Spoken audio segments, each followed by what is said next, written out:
शान्ताकारं भुजगशयनं पद्मनाभं सुरेशं विश्वाधारं गगनसदृशं मेघवर्णं शोभाङ्गं लक्ष्मीकान्तं कमलनयनं योगिर्भिध्यानगम्यं वन्दे विष्णु भवभयहरं सर्वलोकैकनाथं।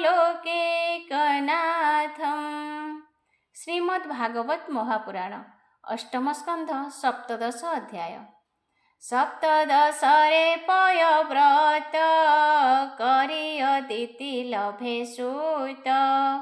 श्रीशुक उवाच शृण परीक्ष्यनुपमणि कश्यप मुखो एहा शुणि अदिति कल्पी अंतर्गते विधिपूर्वक पयव्रते द्वादश दिन विधिमते संयमे रही लाजुगते एकाग्रचित्ते हरिपादे सेवा कल्पिला अप्रमादे सुदृढ़ मन बुद्धि बले इंद्रिय की निरोधी निश्चले एकाग्रचित्ते हरिपादे ध्यान संपादी अप्रमादे द्वादश दिन पयव्रते विष्णु सेविला अविरते अदिति पयव्रत तोसे विष्णु मिलिले तार पासे शरीर कांति नीलघन पीत वसन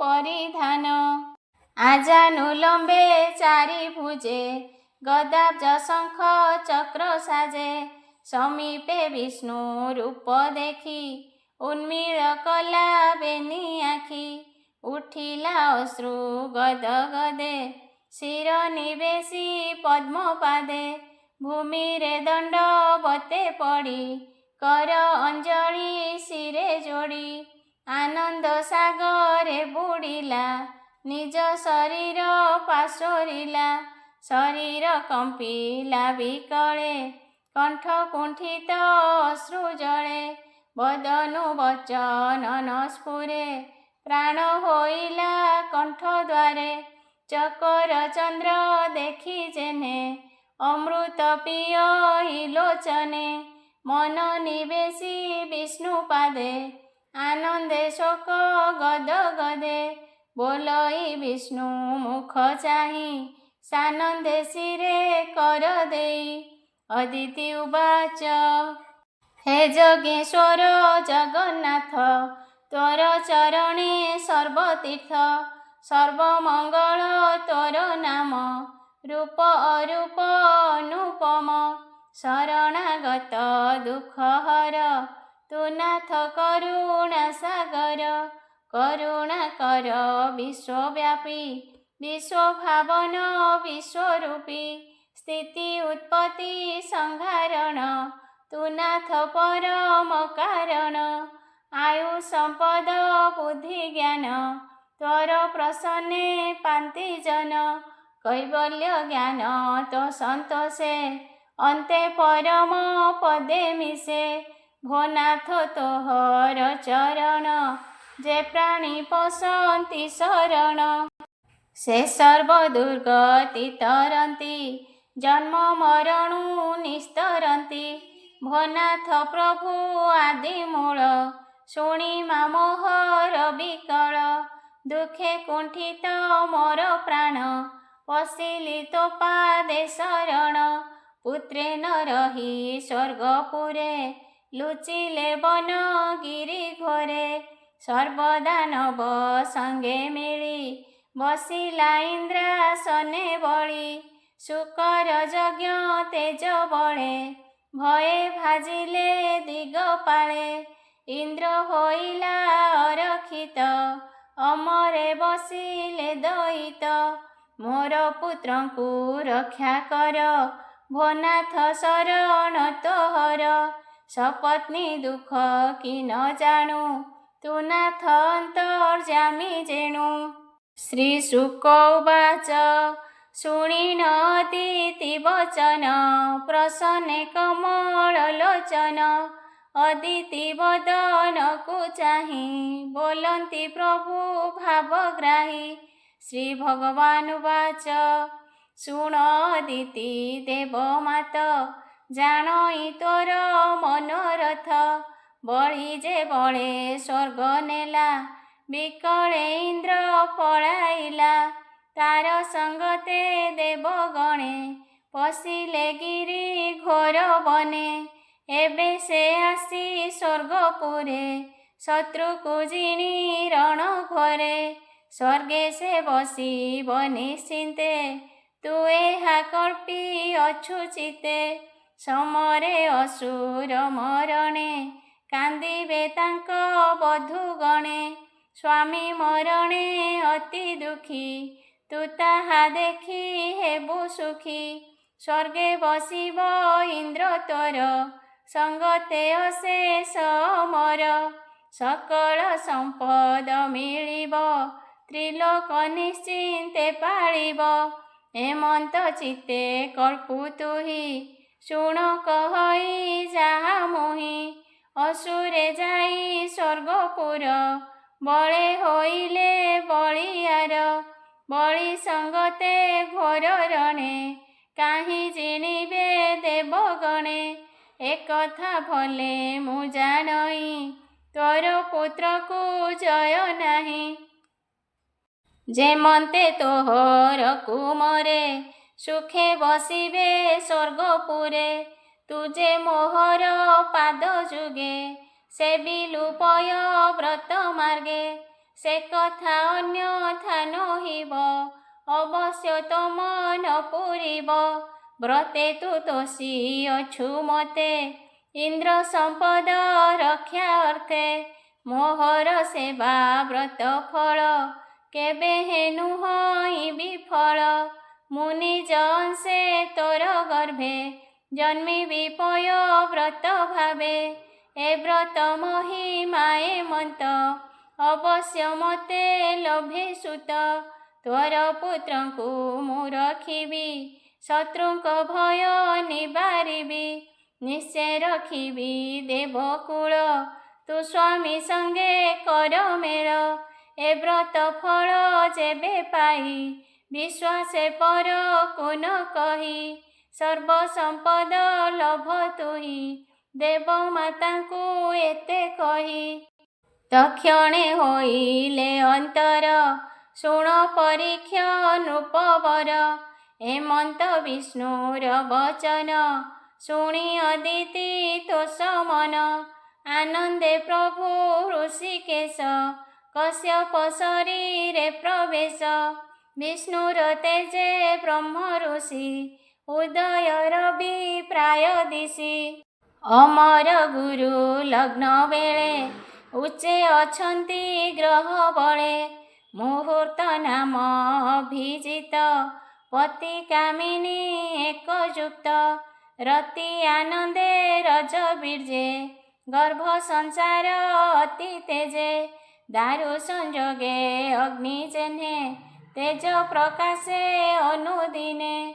ଅଦିତି ବିଷ୍ଣୁ ଗର୍ଭେ ଧରି, ଶଶାଙ୍କ ପ୍ରାୟେ ମନୋହାରି। ଦିଶଇ ଅତି ରୂପକାନ୍ତି, ଦିନକୁ ଦିନ ଶୁଭ୍ର ଜ୍ୟୋତି। ଅଦିତି ଗର୍ଭର ସଂଚାର, ଜାଣିଲେ ପ୍ରଭୁ ବେଦବର। ରଜନୀ କାଳେ ବ୍ରହ୍ମା ଆସି, ଅଦିତି ନିଦ୍ରା ସ୍ଥାନେ ବସି। ଗର୍ଭକୁ ଚାହିଁ ପ୍ରଜାପତି, ଆନନ୍ଦେ କଲେ ଦିବ୍ୟ ସ୍ତୁତି। ବ୍ରହ୍ମା ଉବାଚ ଜୟ ଅନନ୍ତ ଉରୁକ୍ରମ, ନମସ୍ତେ ପ୍ରଭୁ ତ୍ରିବିକ୍ରମ। ନମୋ ବ୍ରହ୍ମଣ୍ୟ ଭାଗବତ, ନମସ୍ତେ ତ୍ରିଗୁଣଜିତ। ନମସ୍ତେ ପୃଶ୍ନି ଗର୍ଭରୂପୀ, ନମସ୍ତେ ତ୍ରୟ ବେଦ ବ୍ୟାପୀ। ତ୍ରିନାଭ ତ୍ରିପୃଷ୍ଠ ତୋ ଧାମ, ଶିପିବିଷ୍ଟ ଯେ ତୋର ନାମ।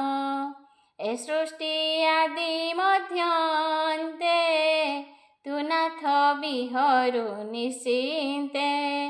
तू से अनंत शक्तिधर मन वचने अगोचर तू काल रूपे जगत सृजी पाळिण करुअंत तृण जे सने जल स्रोते पशे जलधि गर्भगते ए सृष्टि संघरुते मन्ते अनंत शयने निश्चिन्ते स्थावर आदि जन्तु चारी तू बसु आत्मा रूप धरी तोर मायार बळे जने तो रूप जानिबे केशने जन्तुक बाह्य अभ्यन्तरे ततहु केबा अछि परे जळे पडन्ति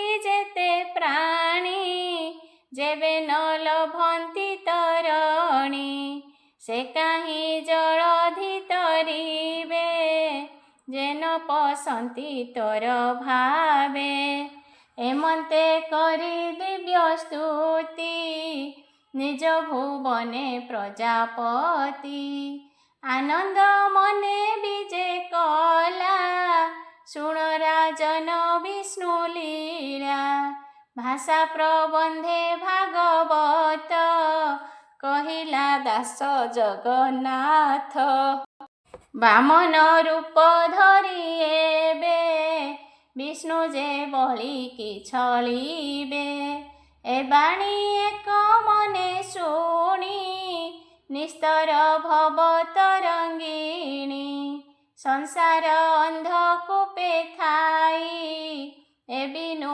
उपायत नाही इति श्रीमद्भागवते महापुराणे पारमहंस्यां संहितायां अष्टमस्कन्धे अदितिगर्भोदय नाम अष्टादश अध्याय बामन होई आविर्भूत अखिल लोकरे पूजित बळीर यज्ञे उपगत अष्टादशरे चरित श्रीशुक उवाच शुण अभिमन्यु नंदन जेमन्ते जन्मिले बामन अदिति पयव्रत फळे विष्णु जन्मिले तार कोळे तांक चरित शुण एबे जे रूपे बळी कि छळिबे ब्रह्मार स्तुति शुणी तो से हरि परम हरसे अमृत जजा शरीर एबे बामन अवतार गगन अर्धे दिनकर बामन उदरु बाहार अदिति तहु भूमि गते बामन देखिले अग्रते नीर नीरद तनु वर्ण प्रकाश कमल लोचन आजानुलम्ब भुज चारी शंखाब्ज गदा चक्रधरी पीतवसन कटि भागे तडित जेह्ने नीर मेघे रत्नकुण्डल कर्णजुगे श्रीवत्स चिह्न हृद भागे उरे लम्बई वनमाळ सुन्दर अलका कपोळ मणिमुकुट शिरे साजे रत्नमेखला कटि माझे नुपुर कंकण विराजे तेजे अनंग रूप गंजे कंठे श्री कौस्तुभ मणि अमूल्य रत्न सुखंजनी प्रसन्न दश दिगदिशे सलिले कमल प्रकाशे जलधि उछुळे कल्लोळे कानने नाना पुष्प फळे ऋतु बहई गुणमते रसरे शरद बसन्ते ସୁଗନ୍ଧ ପବନ ଆମୋଦ, ଗଗନେ ମଙ୍ଗଳ ଶବଦ। ଭୂମିରେ ବିପ୍ରେ ବେଦନାଦେ, ଅନଳ ପୂଜନ୍ତି ସମିଧେ। ଗୋବିପ୍ର ଦେବ ଭୂପର୍ବତ, ଆକାଶ ହେଲେ ପ୍ରଫୁଲ୍ଲିତ। ଭାଦ୍ରବ ମାସ ଶୁକ୍ଳ ପକ୍ଷେ, ଦ୍ୱାଦଶୀ ଶ୍ରବଣା ଯେ ରଖେ। ମୁହୂର୍ତ୍ତ ନାମ ଅଭିଜିତ, ଗ୍ରହ ନକ୍ଷତ୍ର ସୁପ୍ରଶସ୍ତ। ସର୍ବ ନକ୍ଷତ୍ର ତାରାଗଣେ, ପ୍ରଶସ୍ତ ମଙ୍ଗଳ ଦକ୍ଷିଣେ। ବିଜୟା ଯୋଗର ମଧ୍ୟାହ୍ନେ, ଶଙ୍ଖ ଦୁନ୍ଦୁଭି ବାଦ୍ୟ ଶୋନେ। ମୃଦଙ୍ଗ ପଟହ ସମାନେ, ଶୁଭନ୍ତି ଭେରୀ ନାଦ ଶୋନେ। ବାଜନ୍ତି ଗୋମୁଖ ଆନକ, ପଣବତୁରୀ ଯେ ଅନେକ। ପଣବତୁରୀ ଯେ ଅନେକ, ଗୀତ ବିନୋଦ ନୃତ୍ୟ ଗୋଳ। ଦିଗ ଉଛୁଳନ୍ତି ତୁମୁଳ, ନାଚନ୍ତି ଅପସରା ବୃନ୍ଦ। ଗନ୍ଧର୍ବେ ତାଳ ଯନ୍ତ୍ର ବାଦ୍ୟ, ଦେବତା ପିତୃ ମୁନି ଗଣେ। ଅଗ୍ନି ସହିତେ ଜଣେ ଜଣେ, ସ୍ତୁବନ୍ତି ସିଦ୍ଧ ବିଦ୍ୟାଧରେ। ତୁଲେ କିଂ ପୁରୁଷ କିନ୍ନରେ, ଚାରଣ ଯକ୍ଷ ରକ୍ଷ ଆଦି। ସୁପର୍ଣ୍ଣ ଭୁଜଗ ପ୍ରସିଦ୍ଧି, ସ୍ତୁତି ବଚନେ ଗୀତ ସ୍ୱରେ। ପୁଷ୍ପ ବର୍ଷନ୍ତି ନିରନ୍ତରେ, ଅଦିତି ଗୃହେ ପୁଷ୍ପ ବୃଷ୍ଟି। ଯେଣେ ଖଣ୍ଡିବ ଜନ୍ମରିଷ୍ଟି, ଅଦିତି ନିଜ ପୁତ୍ର ଦେଖି। ନିର୍ମଳ କଲା ଚର୍ମ ଆଖି, ଶ୍ରୀହରି ନିଜ ଯୋଗ ତେଜେ। ଜନ୍ମିଲେ କଶ୍ୟପର ବୀର୍ଯ୍ୟେ, କଶ୍ୟପ ଜୟ ଜୟ ବାଣୀ। ମଙ୍ଗଳ ବେଦ ବାକ୍ୟ ଭଣି, ତକ୍ଷଣେ ପ୍ରଭୁ ଭଗବାନ।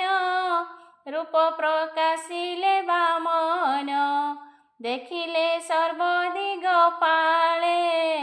ଦେବୀ ଦେବତା ଅନ୍ତରାଳେ, ବଟୁ ବାମନ ରୂପ ଦେଖି। ମୁନିଏ ଆଶ୍ରମ ଉପେକ୍ଷି, କଶ୍ୟପ ଆଶ୍ରମେ ମିଳିଲେ। ଜୟ ମଙ୍ଗଳ ସ୍ତୁତି କଲେ, ବିଧାତା ଆଦି ମୁନି ତୁଲେ। ପୁତ୍ରର ଜାତ କର୍ମ କଲେ, ବାମନ ଉପନୟ ଦେଖି। ସବିତା ଗଗନ ଉପେକ୍ଷି, ସାବିତ୍ରୀ ମନ୍ତ୍ର କର୍ଣ୍ଣେ କହେ। ଯେଣେ ସବିତା ତେଜ ବହେ, ଗୁରୁ ପଇତା ଦେଲେ କନ୍ଧେ। କଶ୍ୟପ ମେଖଳା ଆନନ୍ଦେ, ଅବନୀ କୃଷ୍ଣା ଜିନ ଦେଲା। ଶଶାଙ୍କ ଦଣ୍ଡ ସମର୍ପିଲା, ଅଦିତି ଦେଲା କୌପୀନ। ଆକାଶ କଲା ଛତ୍ର ଦାନ, ମୁନିଏ करे ଦେଲେ ଦର୍ଭ। କମଣ୍ଡଳୁ ଯେ ବେଦ ଗର୍ଭ, ଶାରଦା ଦେଲେ ଅକ୍ଷମାଳା। ଯେମନ୍ତେ ବୁଦ୍ଧି ଅନର୍ଗଳା, ଯକ୍ଷ ରାଜା ଯେ ଶୁଦ୍ଧ ଚିତ୍ତେ। ଭିକ୍ଷା ପାତ୍ରେ କଦେଲା ହସ୍ତେ, ଅମ୍ବିକା ଭିକ୍ଷା ଦେଲେ ଆଣି। ସଙ୍ଗତେ ଘେନି କମଳିନୀ, ମୁନିଏ ବ୍ରହ୍ମ ତେଜ ଦେଲେ। ସ୍ତୁତି ବଚନେ ତୋଷ କଲେ, ଯେ ଯାହା ତେଜ ଯୁକ୍ତ ହୋଇ। ଭାବେ ବିନୟ ସ୍ତୁତି କହି, କଶ୍ୟପ ହୋମ କରାଇଲେ। ବିଧାତା ପୁରୁଷର ବୋଲେ, ଏମନ୍ତେ ବିପ୍ର ରୂପ ଧରି। ପୂର୍ଣ୍ଣ ଆହୁତି ହୋମ କରି, ତେଣେ ଶୁକ୍ର ଯେ ଯଜ୍ଞ ବିଧି। ବଳିର ସତେ ଅଶ୍ୱମେଧି, କରାଏ ନିଜ ମନ୍ତ୍ର ବଳେ, ଅମରେ ସ୍ଥାପିବ ନିଶ୍ଚଳେ। ସେ କଥା ଜାଣିଣ ବାମନ, ତକ୍ଷଣେ କଲେ କଗମନ। ବଳି ଭୁବନେ ବିଷ୍ଣୁ ଯାନ୍ତେ, ଭୂମିକମ୍ପଇ ପାଦଘାତେ। ଭୃଗୁ କଳ୍ପେ ଯେ ବିପ୍ରବରେ, ନର୍ମଦା ନଦୀର ଉତ୍ତରେ। ବଳିକି ଯଜମାନେ ବରି, ମିଳି ଭୃଗୁଙ୍କୁ ଆଗ କରି। ଯଜ୍ଞ କରନ୍ତି ମନ୍ତ୍ର ବଳେ, ଯେମନ୍ତେ ଅମର ମଣ୍ଡଳେ। ବଳି ବସିବ ଦୃଢ଼ ଚିତ୍ତେ, ନିର୍ଭୟେ କଳ୍ପ ପରିଜନ୍ତେ। ଏମନ୍ତେ ବଳି ଯଜ୍ଞ ବାଟେ, ବାମନ ମିଳିଲେ କପଟେ। ରବି କିରଣେ ତାରାପନ୍ତି, ଯେସନେ ହୁଅନ୍ତି ହତ ଜ୍ୟୋତି। ଭାର୍ଗବ ଆଦି ପୁରୋହିତେ, ସଦସ୍ୟ ଯଜମାନ ଯେତେ। ବାମନ ତେଜେ ଅସ୍ତ ଗଲେ, ତମ ଯେସନେ ପ୍ରାତଃ କାଳେ। ରବି ଶଶାଙ୍କ କିବା ବହ୍ନି, ମିଳିଲେ ନିଜ ତେଜ ଘେନି। କିବା ସନତ ବ୍ରହ୍ମା ସୂତ, ଯଜ୍ଞ ପ୍ରେକ୍ଷଣେ ଉପଗତ। ଏମନ୍ତେ ଜାଣି ନ ପାରିଲେ, ବାମନ ତେଜେ ଅସ୍ତ ଗଲେ। ମୁହୂର୍ତ୍ତେ ରହି ଖେଦ ମନେ, ଚାହାନ୍ତି ମୋହିତ ନୟନେ। କରି ନ ପାରି ଅନୁମାନ, ସର୍ବେ ହୋଇଲେ ହତ ଜ୍ଞାନ। ଉଦକ କମଣ୍ଡଳୁ ଘେନି, କରିଣ ସାମବେଦ ଧ୍ୱନି। ବିଷ୍ଣୁ ମିଳିଲେ ଯଜ୍ଞ ବାଟେ, ବଳି ନୃପତିର ନିକଟେ। କଟିରେ ମୁଞ୍ଜାର ମେଖଳା, ଯଜ୍ଞ ପବିତ ଅକ୍ଷମାଳା। କନ୍ଧରେ କୃଷ୍ଣାଜିନ ସୋହେ, ଉତ୍ତରୀ ପ୍ରାୟ ନିଜ ଦେହେ। ଅଭୂତ ବାଳ ସୁକୁମାର, ଶିରେ ବିରାଜେ ଜଟାଭାର। ମାୟା ବାମନ ରୂପ ଦେଖି, ତକ୍ଷଣେ ଆସନ ଉପେକ୍ଷି। ଭୃଗୁ ସହିତେ ଶିଷ୍ୟ ଯେତେ, ଅଗ୍ନି ଉଠିଲେ ତ୍ୱରିତେ। ଅଞ୍ଜଳି ହସ୍ତ କରି ବେଗେ, ମିଳିଲେ ବାମନର ଆଗେ। ବଳି ବାମନ ରୂପ ଚାହିଁ, ଆସନ ଦେଲା ବେଗେ ନେଇ। ଚରଣେ ନମସ୍କାର କରି, କୁଶଳ ବାରତା ପଚାରି। ପବିତ୍ର ଜଳେ ଧୋଇ ପାଦ, ଆନନ୍ଦେ କଣ୍ଠ ଗଦ ଗଦ। ପାଦ ଉଦକ ଘେନି ଶିରେ, ରୋମହରଷ କଳେ ବରେ। ଯାହାର ଚରଣ ସଲିଳ, ଖଣ୍ଡଇ ସର୍ବ ମଙ୍ଗଳ। ଗିରିଜାଧବ ଜଟା ଭାରେ, ପାଦ ଉଦକ ବହେ ଶିରେ। ବଳି ଯେବେନି କର ଯୋଡ଼ି, କହେ ବାମନ ପାଦେ ପଡ଼ି। ବଳି ଉବାଚ ଭୋ ବିପ୍ର ନମୁତ ଚରଣେ, ଅଶେଷ କୁଶଳ କାରଣେ। ବ୍ରହ୍ମରୁ ଋଷିଙ୍କ ତେଜ ପ୍ରାୟେ, ମୁହିଁ ଦେଖଇ ତୋର ଦେହେ। ତୁ ବ୍ରହ୍ମ ସ୍ୱରୂପ ସାକ୍ଷାତେ, ତୋ ରୂପ ନାହିଁ ଏ ଜଗତେ। କି ଅର୍ଥେ ତୋହର ଆଗମ, କହ ତୋହର କିସ ନାମ। ମୋ ପିତୃଗଣେ ଆଜ ତୋଷ, ପବିତ୍ର ମୋର ଗୃହବାସ। ଆଜ ମୋ ସୁଫଳ ଜୀବନ, ଯେଣୁ ତୋହର ଆଗମନ। ପବିତ୍ର ହୋଇଲା ମୋ କୁଳ, ଲଭିଲି ଶତକ୍ରତୁ ଫଳ।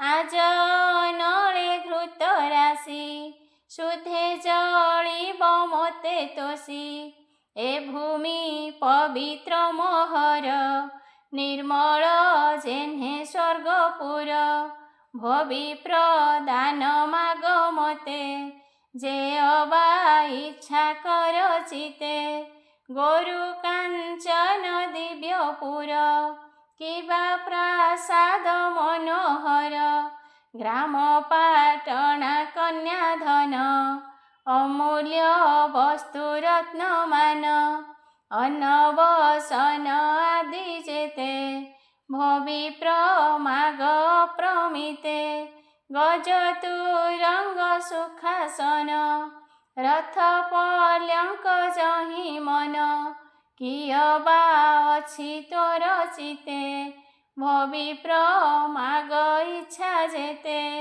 देवी मु सत्यम वचन द्वारा तनयबा जीवन एमन्ते बलि व्यग्र चिते कहिला बामन ग्रते एमन्त बलि वाक्य शुणी विष्णु स्वभावे कुश पाणी मंगल स्वरे वेद ध्वनि करन्ति बलि मन घेनी तिनि भुवन कंपे नादे सुजने चिंत विष्णु पादे कहई विप्र जगन्नाथ भाषा प्रबंधे भागवत इति श्रीमद्भागवते महापुराणे पारमहंस्यां संहितायां अष्टमस्कन्धे वामन प्रादुर्भावे बलि वामन संवादे अष्टादश अध्याय।